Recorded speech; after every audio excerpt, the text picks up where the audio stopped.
जय श्री राधे, जय निताई गौर, जय गुरुदेव, जय श्री गुरुदेव की जय, जय श्री गुरुदेव की जय। ओम अज्ञानतिमिरन्धस्य अंजनशलाकया चक्षुर्निमितं येन तस्मै गुरवे नमः। गुरवे गौरचन्द्रिका वै राधिका स्तदालये कृष्णाय कृष्णचन्द्राय तद्भक्ताय नमो नमो नमो तद्भक्ताय नमो नमो। वन्द्यं श्रीगुरु श्रीयुक्तपदकमलं श्रीगुरुं वैष्णवांश्च श्रीरूपं सागरजातं सगण रघुनाथान्वितं तं सजीवं सावद्वैतं सावधूतं परिजनसहितं कृष्ण चैतन्यदेवं श्रीराधाकृष्णपदां सगण विशाखान्वितांश्च वन्दे निसभक्तानिसभक्तारकं तत्प्रकाशं तत्सचि कृष्ण चैतन्य संगकं। वन्दे श्रीकृष्ण चैतन्य नित्यानंद साधितो गौड़दय पुष्पवंत चित्तो संतो तबो जदद्वैत ब्रह्म उपनिषदनुमा जात्मतंजामि षडै सैजय पूर्ण सह्य भगवान स्वयं न चेतन कृष्ण प्रदत्त परमहं पंचतत्वं कृष्ण भक्त रूप सर्वकं भक्तावतार भक्ताकं नमामि भक्त सदिकं।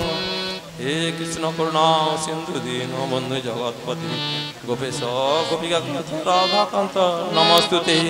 राधां रासश्रीरं गोविंदं महीपरं विश्वभानुसुते देवी तं प्रणमामि हरिप्रिये। ओं बिन्दाय तुलसी दिव्यै प्रियाय केशवस्य च केशवभक्ति सत्पदे देवी तत्प्रणमामि हरिप्रिये। नमो महापदान्नाय कृष्ण प्रेम पदायते कृष्णाय कृष्ण चैतन्य नाम्ने गौरवतीसे नमो। नित्यानंद नमस्ते प्रेमानंद पदायने कलो कल्मषनाशाय जन्मपते नमो नमः। जय रूप सनातन भट्ट रघुनाथ श्री गोपाल भट्टदास रघुनाथ जय गोसाई करी चरण जाते विघ्ननाश पुष्पपुराण। जय प्रभु गौरीदास सुबंधस्य विख्यात जय श्रीपादम्बिका जय गौर नित्यानंद। जय प्रभु गौरीदास जय हृदयानंद जय श्रीपादम्बिका जय जय गौर भक्तबिंद सहित गौरांग जय जय। सुनिले गौरांग कथा भक्ति लभ है सुनिले गौर श्रीमद् भागवत कथा भक्ति लभ है। जय जय निताई गौर प्रणंदी हरि बोल। निगम कल्पतरुगलित फलं सुगम ख्यातम मृतदेव संयुत पीबत भागवत रसमलौ मुहुरा रसिका भुवि भावुका। जय निताई गौर जय गुरुदेव। आज के आमरा गौरीदास पंडितेर तिरोधान तिथि उपलक्षे आमरा सबाई एखाने समবেত হয়েছি। সেই অনুষ্ঠানে আপনারা কৃপা করুন। তাই সবার অনুষ্ঠানে আরম্ভে আমি তো কিছুই জানি না, তো গুরুদেবের কৃপায় যতটা জানি সেই সম্বন্ধে একটু আস্বাদন আমাদের প্রভু করে গেলেন। তো আর যদি একটু ওই যিনি গৌরীদাস পণ্ডিত সম্বন্ধে যদি কিছু গুরুদেবের কৃপা পাই তাই বলছি জয় গুরুদেব কৃপা বর্ষণ করুন যাতে আমাদের হৃদয়ে ভক্তি সঞ্চার হয়। আপনারা কৃপা করুন সবাই মিলে যাতে এই গোবিন্দ নাম বলতে পারি। হ্যাঁ তাই গৌর প্রেমানন্দে সেই ব্রজের সেই যে গৌরীদাস পণ্ডিত প্রভু তারপরে কৃষ্ণের প্রিয় সখা ছিলেন সুবল সখা, প্রিয় নর্ম সুবল সখা। তিনি ছিলেন রাধারানীর ভাই এবং কৃষ্ণের সঙ্গে সবসময় তিনি সখা হিসাবে বন্ধু হিসাবে সবসময় তিনি তার সেবা করতেন। কোনো কিছু কষ্ট মানে অসুবিধা হলেই তিনি ভগবানের সেবা করতেন। তো এইভাবে সেই সুবল সখা তিনি একদিন আমাদের গোবিন্দ রাধা কুণ্ডের তীরে বসে খুব চিন্তা করছেন। এমন সবাই সুবল সখা সেখানে এলেন, এসে সুবলকে যা দেখলো আমাদের প্রভু গোবিন্দ তিনি সঙ্গে সঙ্গে রাধা কুণ্ডের মাটিতে লুটিয়ে পড়লেন। যখন লুটিয়ে পড়লেন তখন সুবল সখা এসে তাকে কোলে তুলে নিয়ে বল, কি হয়েছে সখা, কি হয়েছে, হ্যাঁ বলো তোমার কি হয়েছে। না তুমি যদি রাধারানীকে সেই রাধারানীকে জাবট থেকে আনতে পারো এখানে, তাহলে আমি তোমার দাস হয়ে তোমার সেবা করো। ভগবান বলছেন নিজে, হ্যাঁ যদি সেই রাধারানীকে আনতে পারো আমি তোমার দাস হয়ে থাকবো। তখন সুবল সখা বললেন ঠিক আছে আমি যাচ্ছি এখনই জটিলার বাড়িতে, আর তুমি একটু অপেক্ষা করো, বলে তুমি একটু বিশ্রাম করো আমি নিশ্চয়ই যাব। বলে সুবল সখা কি করলেন না একটা বাছুরি নিয়ে সেই জটিলার বাড়িতে ছুটতে ছুটতে গেলেন। সেখানে গিয়ে তিনি খুব হাঁপাচ্ছেন। তখন জটিলা বলছে তুমি হাঁপাচ্ছ কেন, তো কি ব্যাপার। না আমার বাছুরটা হারিয়ে গেছিল, তাই বাছুরটাকে আনতে আমি এখান পর্যন্ত এসেছি, বাছুরটা পেয়ে গেছি, কিন্তু এখন খুব তৃষ্ণা পেয়েছে, সেই তৃষ্ণার জল যদি একটু তৃষ্ণা মেটানো যদি একটু পাই। বল ঠিক আছে তুমি আমাদের এই এতে যাও রান্নাঘরে, অর্থাৎ সেই রান্নাঘরে গিয়ে তুমি জল পান করো। তিনি তখন তাদের সেই রান্নাঘরে গিয়ে দেখেন না রাধারানী বসে আছেন, বিষণ্ণ মনে বসে আছেন, কৃষ্ণের ধ্যান চিন্তা করছেন। সুবল সখা আসতেই তিনি তখন বললেন যে কি হয়েছে, কি ব্যাপার তুমি। না তখন সুবল সখা রাধারানীকে সব বললেন যে আমাদের গোবিন্দ রাধা কুণ্ডে খুবই খুবই মানে তোমাকে না দেখে খুবই মুসড়ে পড়েছেন, তো তুমি যাও। বলে রাই তখন বললেন যে আমি কি করে যাব। না তুমি আমার এই তোমার বস্ত্র দাও, কিছু তুলা যে আছে ওই বস্ত্র আমি পরে আমি রাধিকা সাজবো, আর তুমি সুবল হয়ে ওই রাধাকুণ্ডে তুমি যাবে। বলে ঠিক আছে। তখন রাধারানী কিছু বস্ত্র দিলেন, সুবল সেই বস্ত্র পরে তিনি তার সুবলের বস্ত্র খুলে দিলেন। রাধারানী সেই বস্ত্র পরে তিনি তার হাতের কঙ্কন খুলে দিলেন, মাথার যে কেশরাশি সেগুলোকে ছোট্ট করে বাঁধলেন, বেঁধে সুবল সাজছে বেঁধে এবার মাথা যে সিঁদুরটাকে একটু হাত দিয়ে মুছে তিনি কি করলেন বললেন এবারে যাব, কিন্তু আমার যে পয়ধর একটু উঁচু দেখাচ্ছে পয়ধর। তখন বলছে ঠিক আছে তুমি আমার বাছুরটা, ওই ছোট বাছুরটা নিয়ে তুমি ওই কোলে করে নিয়ে তুমি চলে যাও, আমি এখানে তোমার সব কাজ করছি।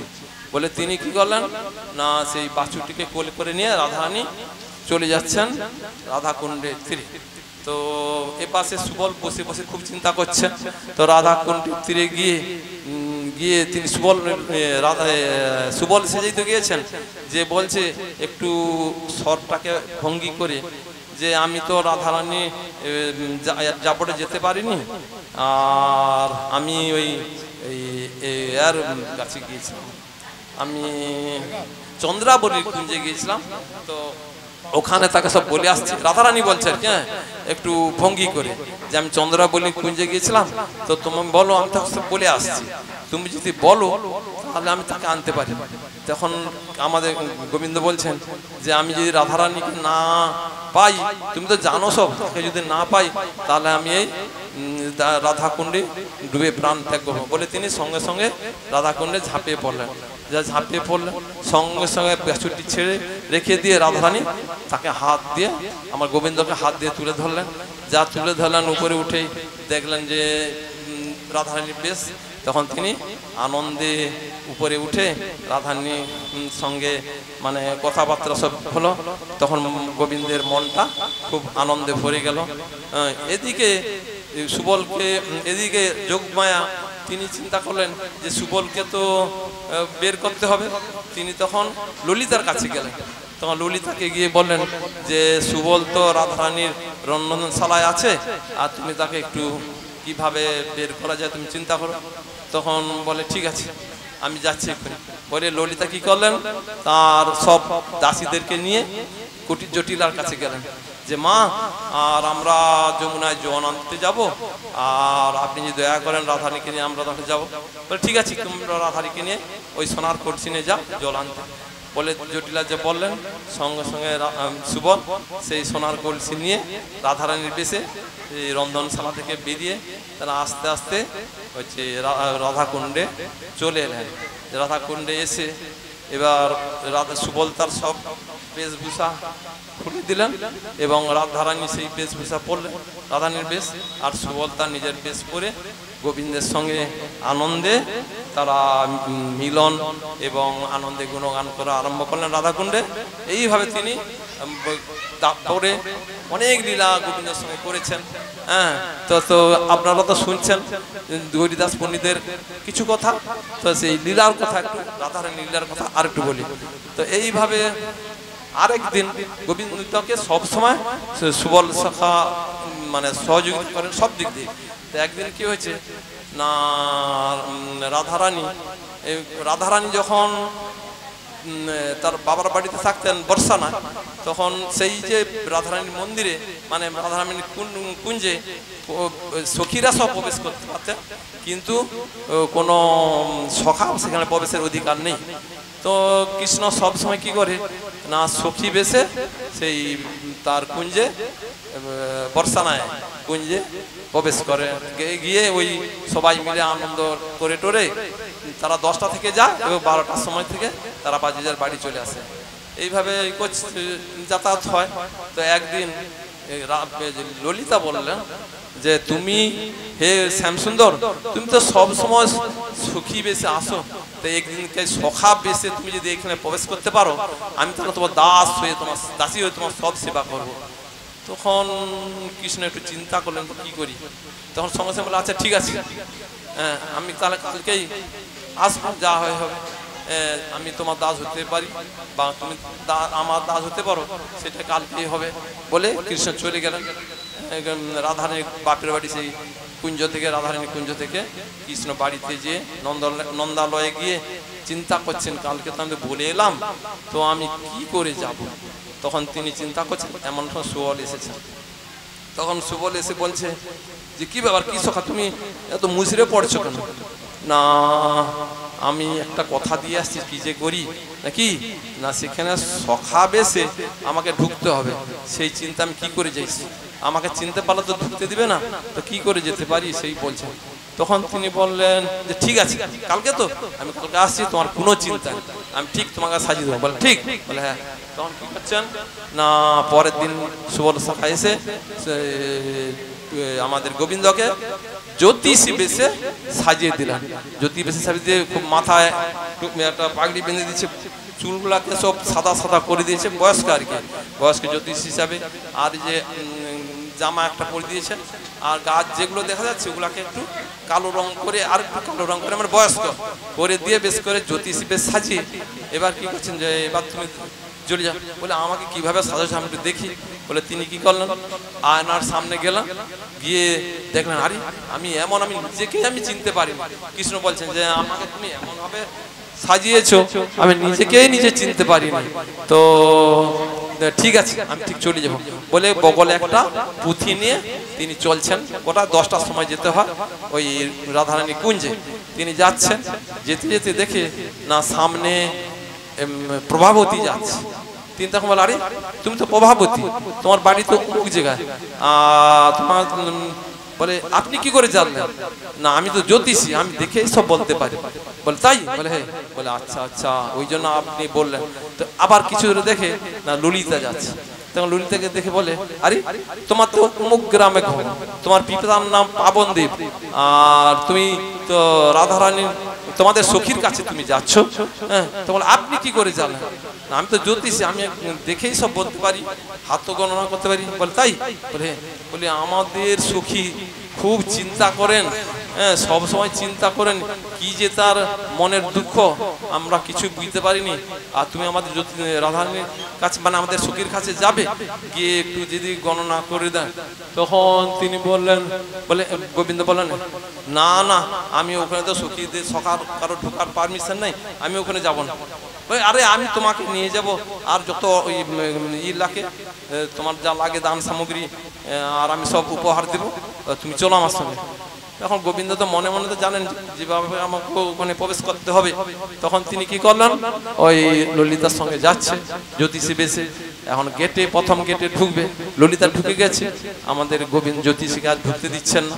তখন বলে আরে আরে আমি ওকে দেখে আসছি, ঢুকে আনছি, উনি আমাদের সখীর কি যে হয়েছে সবসময় বিষণ্ণ বনে থাকে, তাই উনি গণনা ফণা করে দিবেন ওই জ্যোতিষী। বলে তাই তাই আচ্ছা ঠিক আছে। প্রথম গেটে তো তাকে ঢুকতে দিলাম, এবং দ্বিতীয় তোর যায় আবার পাহাড় সব সখীরা বসে আছে। আরে এখানে তো সখার কোনো দেখার প্রফেস নেই, আর তুমি বেরিয়ে বেরিয়ে বলছি। ললিতা বলছে আরে আমি ওকে ধরে আনছি, আমাদের যে সখা আমাদের সখীর কি যে হয়েছে মনে বিষণ্ণ ভাব, তাই আমি ওকে আনছি সঙ্গে, তোমাদের কোনো ভয় নেই, ওকে নিয়ে যাচ্ছি। বলে এইভাবে দ্বিতীয় গেট পেড হলো। তৃতীয় গেটে বলে না এইভাবে সবসময় করা যাবে না, আমি ওকে হাত ধরে নিয়ে যাই। বলে এবার তার হাত ধরে নিয়ে তৃতীয় গেটে গিয়ে বলছে আরে ওই সখা আসছে, ওকে তো ঢোকার পারমিশন নেই।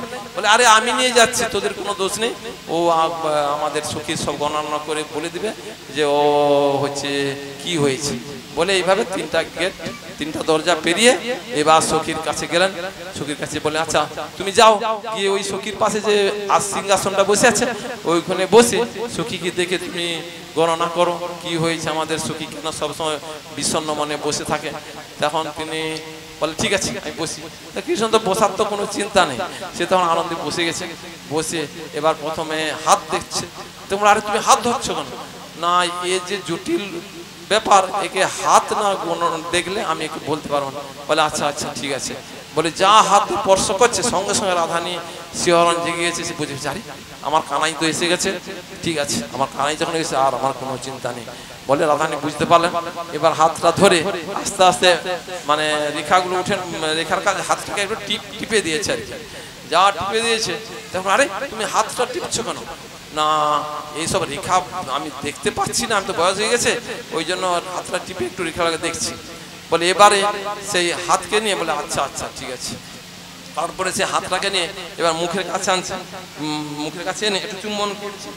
যা চুম্বন খেয়েছেন তখনই সঙ্গে সঙ্গে ললিতা বলছে আরে তুমি ওই মুখের কাছে নিয়ে যাচ্ছ কেন? না আরে আমি চোখে দেখতে পাই না, তাই চোখে একটু দেখার জন্য আমি নিয়ে আসছি। বলে আচ্ছা আচ্ছা ঠিক আছে। বলে এবার বলো গণনা করে বলো তো আমাদের সখীর কেন এরকম মুসরে মানে এরকম সবসময় বিমুড়া হয়ে মুসরে থাকে? না তোমাদের সখী কেন থাকে জানো? উনি তোমাদের শ্যামসুন্দর বলে কোনো আছে কি সখা? বলে হ্যাঁ আছে। বলে তারই চিন্তা করেন? বলে তাই? বলে হ্যাঁ সবসময় তারই চিন্তা করেন। তো সে এখন কোথায়? না সে তো এই বর্ষানায় প্রবেশ করেছে, বর্ষানায় গ্রামে তোমাদের মন্দিরের কাছাকাছি আছে। বলে তাই? বলে হয়। বলে তাহলে গণনা করে আর বলতো কোথায় আছে? না তোমাদের ওই বর্ষানায় ঢুকে ওই গেটের কাছে চলে আসছে, প্রথম গেটে। বলে তাই?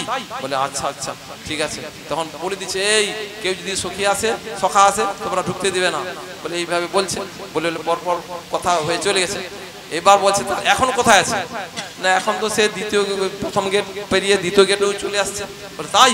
দেখছো আরে দ্বিতীয় গেটে দেখো তো দ্বিতীয় দরজায় কে সখা ঢুকছে নাকি? তারা বলে না তো কেউ ঢুকেনি। বলে তাহলে তুমি বলছো যে দ্বিতীয় দরজায় এসে গেছে? না সে তো দ্বিতীয় দরজা পার হয়ে তৃতীয় দরজায় এসে তোমার সখীর কাছেই বসে আছে। বলে তাই? বলে হ্যাঁ। তখন বলে দেখি। বলে সঙ্গে সঙ্গে গোবিন্দের যে মাথার পাগড়ি, যা পাগড়িটা খুলে দিছে, সঙ্গে সঙ্গে দেখে না আমাদের গোবিন্দ। বলে আরে গোবিন্দকে আমি নিয়ে আসছি। তখন গোবিন্দ বলেন তাহলে এবার ললিতা দেবী তুমি তাহলে তো এখানে তুমি আজ হেরে গেলে। তখন ললিতা বলছেন না আমি তো হারিনি, আমি যদি তোমাকে না নিয়ে আসতাম তুমি কি আসতে পারতে? হ্যাঁ। বলে যাই হোক আমি তো এসে গেছি, আর যখন এসে গেছি আমি তো জিতে গেছি যেইভাবে হোক। বলে না তোমাকে আবার হাত ধরে আমি নিয়ে এসেছি এখানে, নাহলে কি তোমাকে ঢুকতে দিত? তোমাকে ঢুকতে দিত না, হাত ধরে নিয়ে এসেছি, আমি জিতে গেছি। গোবিন্দ তো সবসময় হারতেই চিন্তা করেন যে আমার সখা সখীরা সবার কাছে হারেন, ওই যে খেলাধুলা করলে সেগুলো হারেন। তিনি হচ্ছে তার সখাদের কাঁধে করে সুদামকে কাঁধে করে নিয়ে যান, হ্যাঁ এইভাবে সবসময় হারেন। তখন বলে আচ্ছা ঠিক আছে, তাই তুমি যখন নিয়ে আসছো আমি হেরে গেছি, তো কি করতে হবে আমাকে? না তুমি আমাদের এই সখীর সেবা করো, আমার সেবা তোমার করতে হবে না। এইভাবে রাধা কৃষ্ণের মিলন হলো। এইভাবে অনেক লীলা তিনি করেছেন, যেটা মানে গণনা করা যাবে না, সমুদ্রের ঢেউকে যেন গণনা করা যায় না, এইভাবে তিনি অনেক লীলা করেছেন। শ্রী গুরু নিতাই গৌর সীতানাথ প্রেমানন্দে হরি হরি। আমাদের গুরুদেব এসে গেছেন, সেই গুরুদেবের মুখ থেকে আপনারা শুনবেন গুরুদাস পণ্ডিত সম্বন্ধে এবং তার শক্তি সম্বন্ধে শুনবেন। এদিকে আমি আমার পাঠ বিশ্রাম করলাম, আপনারা কৃপা করুন যাতে হৃদয়ে গোবিন্দ অর্পিত হয়।